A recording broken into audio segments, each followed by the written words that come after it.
Salut. Aujourd'hui on est dimanche 28 février et je vais vous prendre avec moi dans ma séance de ce matin, mes repas. J'ai fait le tennis cet après-midi également et puis vous verrez aussi quelques trajets en bike, en motorcycle. Donc voilà, je dis pas que j'espère que ça va vous plaire parce que ça va forcément vous plaire, ça va être incroyable. Et voilà, n'hésitez pas à lâcher dès maintenant votre like pour me rendre extrêmement populaire, pour ensuite me rendre extrêmement riche. Ok, il est environ 10h30, j'ai uniquement pris du café, en ce moment je fais du jeûne intermittent, c'est-à-dire que je mange pas le matin, grosso modo je fais que 2 repas par jour le plus souvent. Alors la raison pour laquelle je fais ça, c'est simplement parce que j'ai pas spécialement faim le matin, il n'y a pas de raison particulière, et que ça me permet de surveiller entre guillemets mon apport calorique assez facilement sans trop me prendre la tête.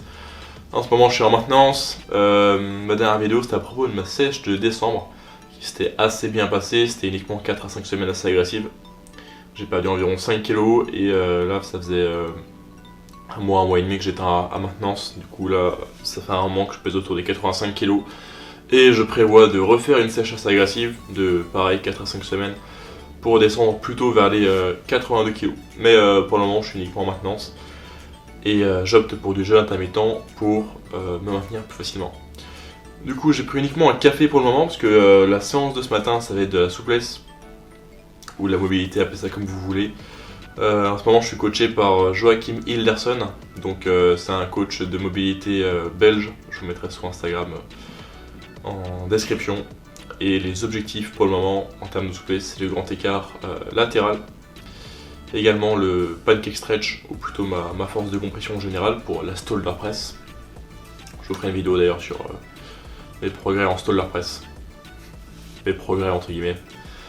Et j'aimerais également améliorer ma flexion d'épaule parce que je suis assez intéressé par le pont, par le bridge. C'est un mouvement qui m'intéresse, c'est pas spécialement pour l'enderlunting parce que j'estime que ma flexion d'épaule est correcte pour ça, mais c'est plutôt pour le petit challenge personnel et puis parce que j'aime bien faire du pont, c'est un mouvement qui me plaît.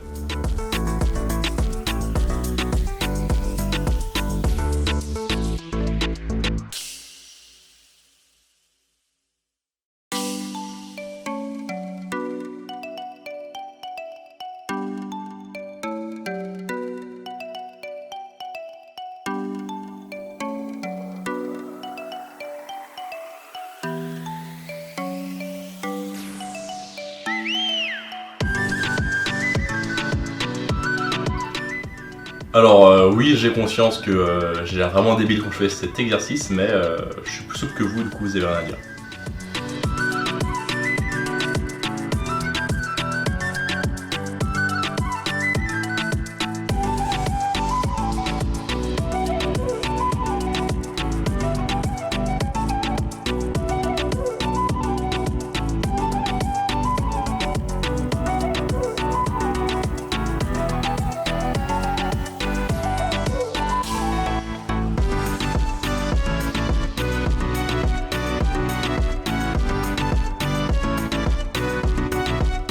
Alors concernant le format de cet exercice, donc du middle split, du grand écart latéral il me semble en français, j'ai 3 séries de 3 reps, chaque rep étant un hold de 5 secondes.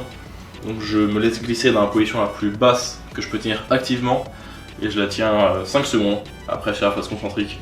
Je m'aide de la force de mes bras pour remonter et c'est comme ça que j'enchaîne les répétitions. Vous avez peut-être remarqué que en dessous de moi j'avais un kettlebell. Alors la raison pour laquelle j'ai ça, c'est parce que ça me sert de repère tactile, kinesthésique. J'essaie en fait de le toucher et ça me donne un repère de hauteur, de séance en séance, ou du moins à chaque fois que je progresse. J'essaie de toucher un repère de plus en plus bas, à savoir que la semaine dernière j'avais le kettlebell plus ce bloc de handstand. C'est pour ça que cette semaine j'avais uniquement le kettlebell. Ça fait un peu bas, mais d'ici quelques semaines je serai en mesure de le toucher. Et je passerai alors à un support un peu plus bas pour continuer à surcharger.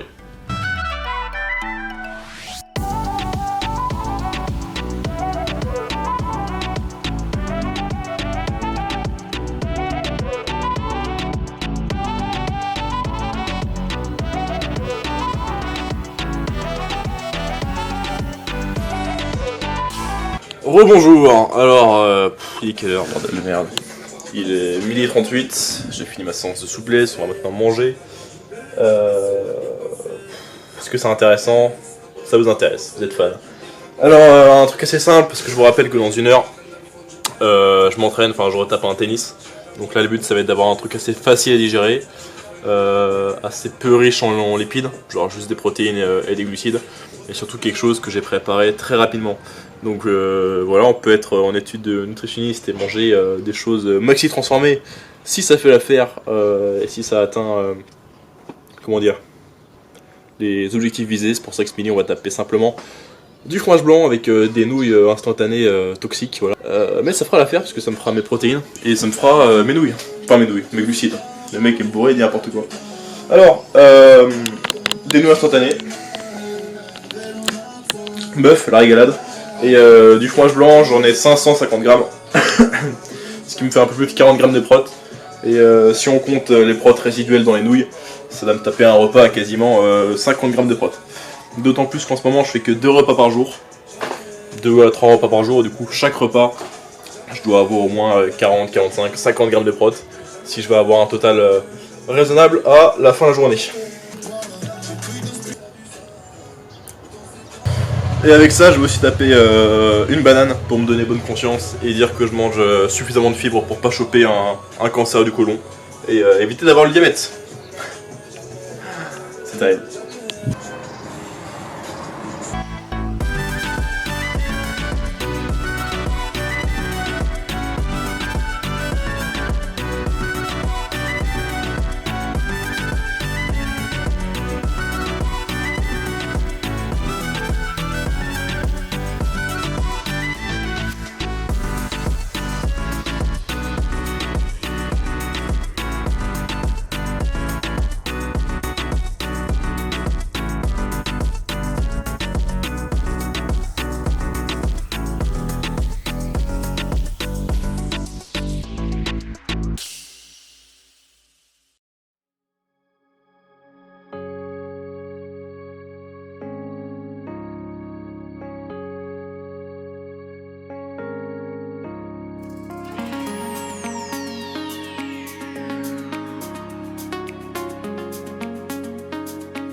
It was at this moment Jackson knew.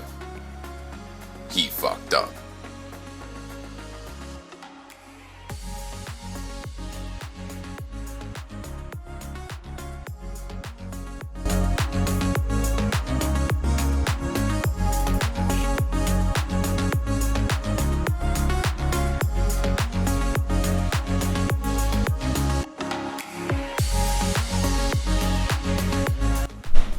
Ok, il est environ 18h, je viens de rentrer du tennis.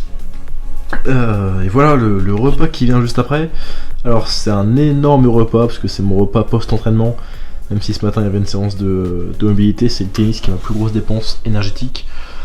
Aujourd'hui, alors qu'est-ce qu'on a? On retrouve quelques similitudes. Déjà on a une poêlée de légumes. Alors simplement parce que c'est très simple à faire et que ça apporte facilement la variété dans mon apport en légumes. Donc pour mes micronutriments et pour mon apport en fibres. Ça j'ai pas besoin de cuisiner beaucoup de choses différentes. C'est un des avantages des poêlés et c'est en plus vachement simple à préparer. Ensuite il me reste un steak haché 5%, alors peu importe que ce soit un 5 ou un 15%, je sais même pas pourquoi je le précise.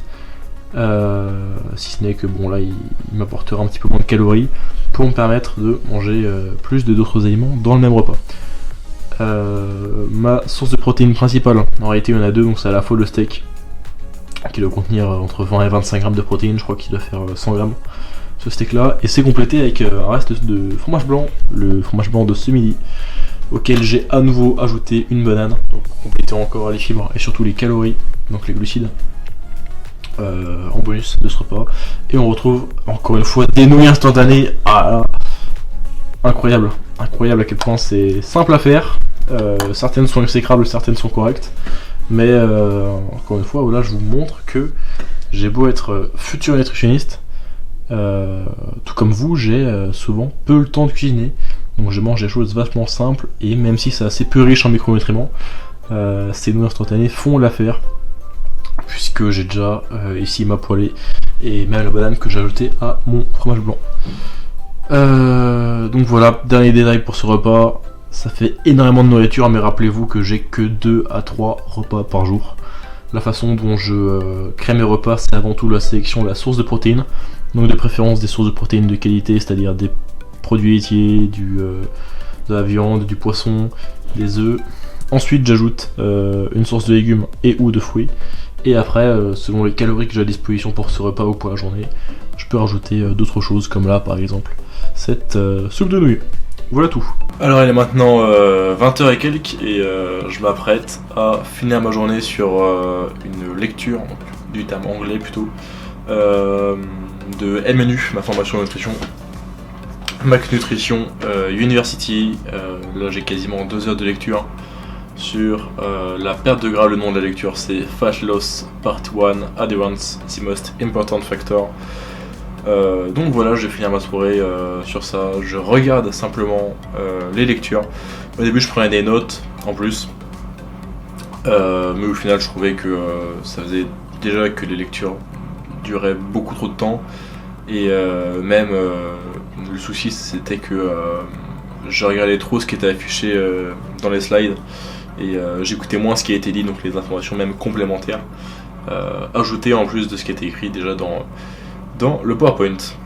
Donc voilà, partie 1 sur la perte de gras, et visiblement il y aura encore 2 ou 3 autres parties sur le sujet, sachant que chaque semaine il y a un chapitre différent, donc évidemment sur la nutrition, et chaque module en fait, la façon dont c'est organisé, c'est que les premiers modules sont vraiment très généraux, puis au fur et à mesure on arrive plutôt sur des situations assez spécifiques de travail avec les clients, ce qui fera qu'en novembre, normalement, j'aurai fini cette formation de nutrition, Mac Nutrition University.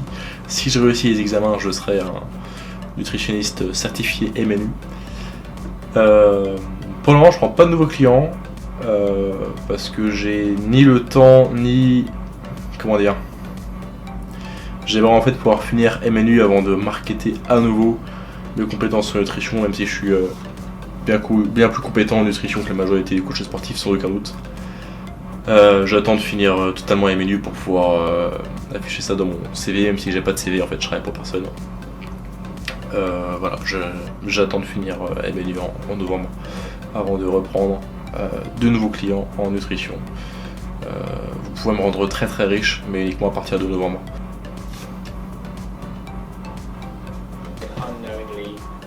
Adherent and non-adherent. So we'll talk about those. You'll learn what those are. But yeah.